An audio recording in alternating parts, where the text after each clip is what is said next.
Hello, welcome to my YouTube channel easy electrical study. आज की video में हम जानेंगे एमसीबी, एमपीसीबी, आरसीसीबी और ईएलसीबी में क्या बेसिक डिफरेंस होता है। तो चलिए इस वीडियो को शुरू करते हैं। देखिए, ये सभी हमारे सर्किट ब्रेकर्स है। सर्किट ब्रेकर्स क्या होते हैं? किसी भी इलेक्ट्रिकल कनेक्शन को हमें मेक या ब्रेक करने के लिए सर्किट ब्रेकर्स की रिक्वायरमेंट होती है। किसी भी इलेक्ट्रिकल कनेक्शन जो मेक और ब्रेक हो रहा है उसको इजी और सेफ तरीके से करने के लिए जिस डिवाइस को हम यूज करते हैं उसी को हम सर्किट ब्रेकर कहते हैं। तो चलिए शुरू करते हैं। सबसे पहले हम शुरुआत करते हैं एमसीबी से। एमसीबी यानी मिनिएचर सर्किट ब्रेकर। जैसा कि नाम से ही पता लग रहा है, इसको हम ज्यादातर लो करंट के लिए ही यूज करते हैं। देखिए, ये हमारा एमसीबी का सर्किट डायग्राम है। अब इसकी कंस्ट्रक्शन को देखते हैं। ये हमारा एमसीबी का इंटरनल सर्किट डायग्राम है, जिसमें ये कुछ पार्ट होते हैं जैसे arc chamber, DIN rail mounting, cable terminal, contact, या हमारा operating handle, coil assembly, biothermal या बायोमेटल थर्मल एलिमेंट। तो चलिए अब इनका वर्किंग प्रिंसिपल और जानते हैं कि आखिर ये काम कैसे करते हैं। देखिए, ये टर्मिनल कनेक्शन है जहाँ पे हम हमारे इनपुट के और आउटपुट के कनेक्शन कनेक्ट करते हैं। जैसे ही हम हमारे हैंडल को ऑपरेट करते हैं उसी टाइम हमारा सर्किट ब्रेकर ऑन हो जाता है। और जो ये बायोमेटल थर्मल एलिमेंट आप देख रहे हो, ये एलिमेंट हमारा एक्साइट होके हमारे दूसरे टर्मिनल के साथ कनेक्ट हो जाता है। जो हमारा फर्स्ट टर्मिनल पर हमने अपना कनेक्शन दिया, वहां से हमारा जो करंट है वो पास होके हमारे सेकंड टर्मिनल तक पहुंच जाता है। इसी तरह एमसीबी जो है वो हमारे इलेक्ट्रिकल कनेक्शन को मेक करती है। ये तो होगी इसकी कंस्ट्रक्शन। अब इसकी वर्किंग की बात करें, इन केस हमारा कुछ शॉर्ट सर्किट होता है, अगर शॉर्ट सर्किट होता है तो उस दौरान हमारे सर्किट में काफ़ी हाई अमाउंट में करंट फ्लो होता है, जिसके कारण स्पार्क भी जनरेट होती है। यानी अगर हमने हैंडल ऑपरेट किया और हाई अमाउंट करंट, ये जिसे हम स्टार्टिंग करंट भी बोलते हैं, उस वजह से इसमें कुछ स्पार्क जनरेट होता है।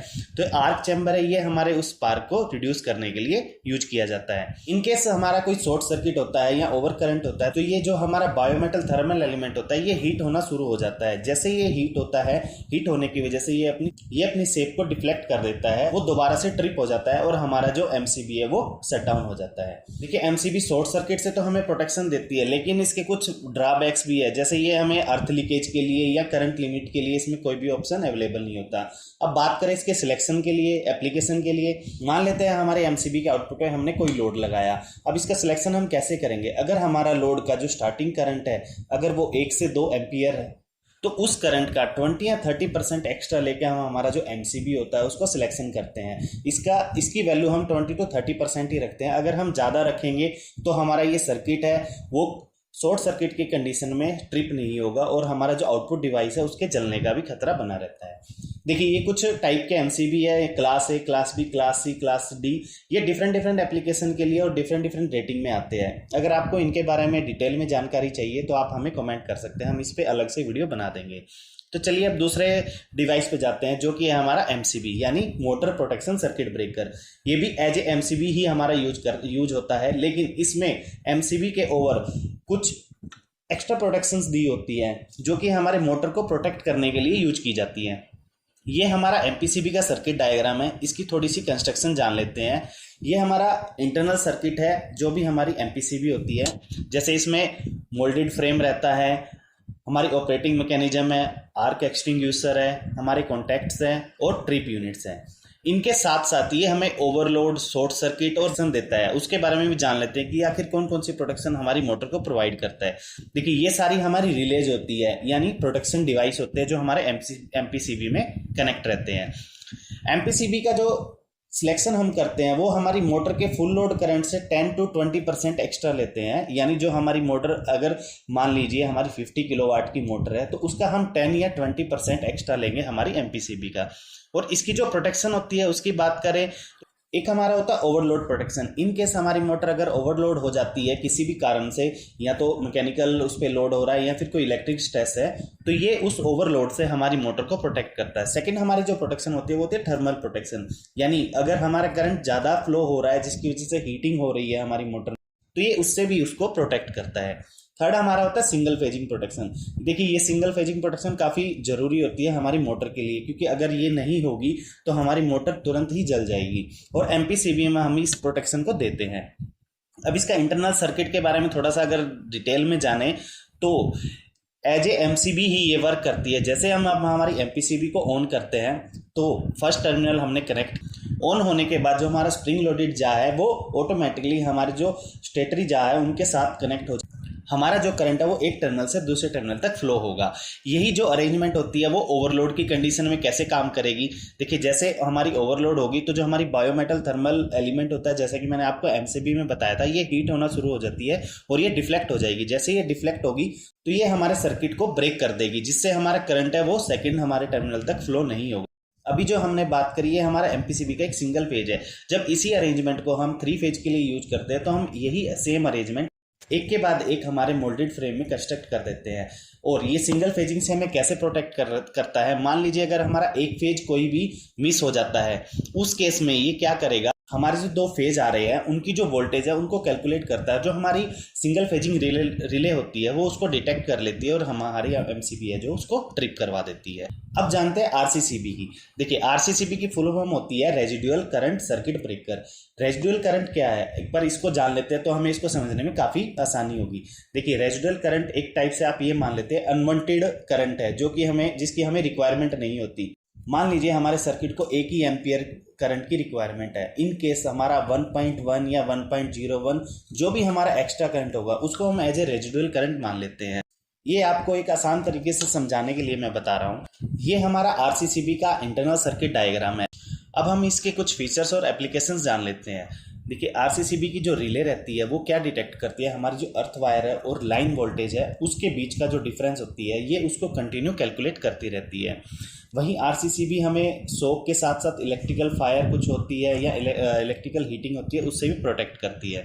देखिए, इसमें शॉर्ट सर्किट के अब चलिए जान लेते हैं इसकी इंटरनल वर्किंग क्या है। देखिए, ये हमारे आरसीसीबी का इंटरनल स्ट्रक्चर है, जिसमें आप देख सकते हो इसमें एक टाइप का हमारी सीटी लगी रहती है जो कंटिन्यू हमारी अर्थ वोल्टेज और लाइन वोल्टेज के बीच का जो भी डिफरेंस है उसको कंटिन्यू मेजर करती रहती है।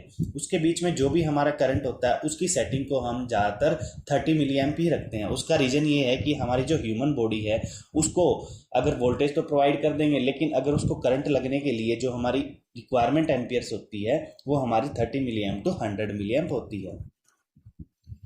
अब हम इसके इंटरनल सर्किट के बारे में जानते हैं कि आखिर ये वर्क कैसे करती है। मान लीजिए हमने हमारे सर्किट ब्रेकर को ऑन किया, जो हमारा करंट है वो लोड के थ्रू हमारे न्यूट्रल तक गया। इस दौरान ये कंटिन्यू हमारे जो करंट है उसको कैलकुलेट करती रहती है। हमारे जो रेजिडुअल यानी जो कॉइल लगी है, रेजिडुअल यानी सीटी कॉइल लगी है, कंटिन्यू उसको मेजर करती रहेगी। जहाँ भी इसको कुछ भी डिफ्लेक्ट हुआ यानी हमारी कोई भी अनवांटेड करंट, अगर ये अनवांटेड वोल्टेज ये डिटेक्ट करेगी तो उसी टाइम पे ये हमारे सिस्टम को ट्रिप करवा देती है, जिससे हमारे इक्विपमेंट के साथ साथ ह्यूमन बॉडी भी प्रोटेक्ट होती है। अब बात करते हैं ईएलसीबी यानी अर्थ लीकेज सर्किट ब्रेकर। ये स्पेशली हमारे जो अर्थ में लीकेज होता है यानी कोई भी इलेक्ट्रिकल इक्विपमेंट है उसकी अर्थिंग में कोई भी करंट अगर फ्लो हो रहा है तो ये स्पेशली उसी को डिटेक्ट करने के काम आती है। इसका इंटरनल सर्किट कुछ इस टाइप से होता है। अब इसके इंटरनल सर्किट की थोड़ी वर्किंग जान लेते हैं। देखिए, ईएलसीबी भी एक तरह से आरसीसीबी की तरह ही वर्क करते हैं, लेकिन इसमें कुछ थोड़े एक्स्ट्रा फीचर्स होते हैं। जैसे ईएलसीबी जो होती है वो हमारी अर्थ लीकेज को स्पेशली प्रोटेक्ट करती है। मान लीजिए हमने हमारा सर्किट ब्रेकर ऑन किया, हमारा जो करंट है वो एक पॉइंट से लेके हमारे दूसरे पॉइंट तक गया। वहीं साथ के साथ क्या होता है, ये कंटिन्यू हमारा जो अर्थ है यानी लोड के साथ जो हमारा अर्थ कनेक्ट है उसके बीच का भी करंट ये कंटिन्यू मॉनिटर करता रहता है। जैसे ही इसको कोई अनवांटेड या जो हमने सेटिंग इसको प्रोवाइड की है, यानी मान लीजिए हमने 1 एम्पियर की सेटिंग की है कि हम 1 एम्पियर तक हमारे अर्थ को अलाउड करते हैं हमारे करंट फ्लो यानी लीकेज करंट को फ्लो होने के लिए। अगर 1 एम्पियर से 0.1 भी इसके ऊपर जाता है तो ये हमारा सर्किट को ट्रिप करवा देगी। ईएलसीबी के एक अच्छा फीचर ये है कि ये आरसीसीबी, एमसीबी और एमपीसीबी से काफ़ी ज़्यादा एफिशिएंट होती है और ये काफ़ी माइनर सी लीकेज को भी डिटेक्ट कर लेती है। देखिए, बात करें ईएलसीबी के कुछ फीचर्स तो ईएलसीबी अर्थ वायर और वोल्टेज वायर के बीच का करंट तो मेजर करती है, साथ ही साथ ये हमारे इलेक्ट्रिक शॉक और इलेक्ट्रिक फायर से भी प्रोटेक्ट करती है। देखिए, अगर कोई मॉइस्चराइज इक्विपमेंट या ह्यूमन बॉडी है तो ये उसको भी प्रोटेक्ट करती है हमारे जो अर्थ के थ्रू जो हमारा लीकेज करंट फ्लो हो रहा है। लेकिन इसके एक ड्रॉबैक रहता है, ये हमारा शॉर्ट सर्किट के लिए वर्क नहीं करता। देखिए, इस चार्ट से हम इजी से समझ सकते हैं जो हमारी एमसीबी है वो हमारे शॉर्ट सर्किट और ओवरलोड को प्रोटेक्ट करती है। वहीं एमपीसीबी में जो फीचर्स होते हैं वो भी सेम हमारे एमसीबी की तरह ही होते हैं, ये भी हमें ओवरलोड और शॉर्ट सर्किट प्रोटेक्शन देती है। बात करें आरसीसीबी की तो ये हमें ओवरलोड शॉर्ट सर्किट के साथ साथ लीकेज का भी फीचर्स प्रोवाइड करती है। वहीं ELCB में हमें सिर्फ ओवरलोड और अर्थ लीकेज ही मिलता है, ये हमें शॉर्ट सर्किट से प्रोटेक्ट नहीं करती। देखिए आजकल एक RCBO भी यूज होती है, ये हमारा एक RCCB ELCB का एडवांस वर्जन है जिसमें हमें शॉर्ट सर्किट, ओवरलोड और अर्थ लीकेज तीनों ही प्रोटेक्शन मिल जाता है। आज की वीडियो आपको अच्छी लगी, अगर अच्छी लगी तो हमारी वीडियो को लाइक और शेयर कीजिए और कमेंट करना ना भूलिए। वहीं साथ के साथ हमारे चैनल को सब्सक्राइब कीजिए जिससे आने वाली भविष्य में सारी इलेक्ट्रिकल से रिलेटेड वीडियो आपको देखने को मिलेगी।